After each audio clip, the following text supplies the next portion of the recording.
రోదనం. ఏడిపించి రుద్రుడికి నమస్కారం అంటే అప్పుడు మంచా చెడా ఏడుపు? ఏడిపించాడే లేదా? ఎందుకు ఏడిచంటే అమ్మయ్యవాడు ప్రాణాలు ఉన్నాయని అర్థం. ఇక్కడ ప్రాణం ఉంటే వచ్చింది రోదనం. శబ్దం యొక్క ఉత్పత్తి మొదటి చప్పుడు ఏడుపే, అవునా లేదా?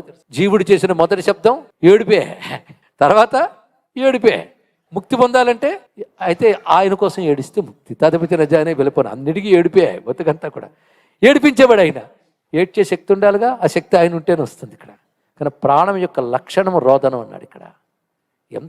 అందుకే ఫిలాసఫీ అండి హిందూ మతం అంటే. It's philosophy.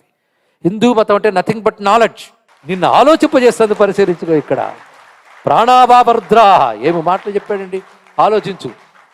ప్రాణాలు ఎవరికి ఉంటాయి? హిందువులకే కాదు, అందరికి ఉంటాయి. కానీ రుద్రుడు అందరిలో ఉన్నాడు. అంటే మా దేవుడు అందరిలో ఉన్నవాడు, అంతటా ఉన్నవాడు, అన్నిటా వ్యాపించి అన్నిటి మించినవాడు. అది రహస్యం. రుద్రులు అనగా ప్రాణాభావ రుద్రా. కనుక ఆ రుద్రుడు లోపల ప్రాణశక్తి తిరిగితేనే మాట్లాడతాం, కదులుతాం, నిద్రపోతాం. అది ఒక్కొక్కప్పుడు ఒక్కొక్క రకం వైషమ్యం కలిగిస్తుంది. అలాగని ప్రాణాలు పోతే బాగుండు అనుకో. బాగా బాధ కలిగినప్పుడు ఎందుకు బతుకున్నాను రా అనుకుంటాం, బాగుంటే బతుకుండాలి అనుకుంటాం. రెండు చేసేది ప్రాణమే. ప్రాణ రూపంలో రోదయంతి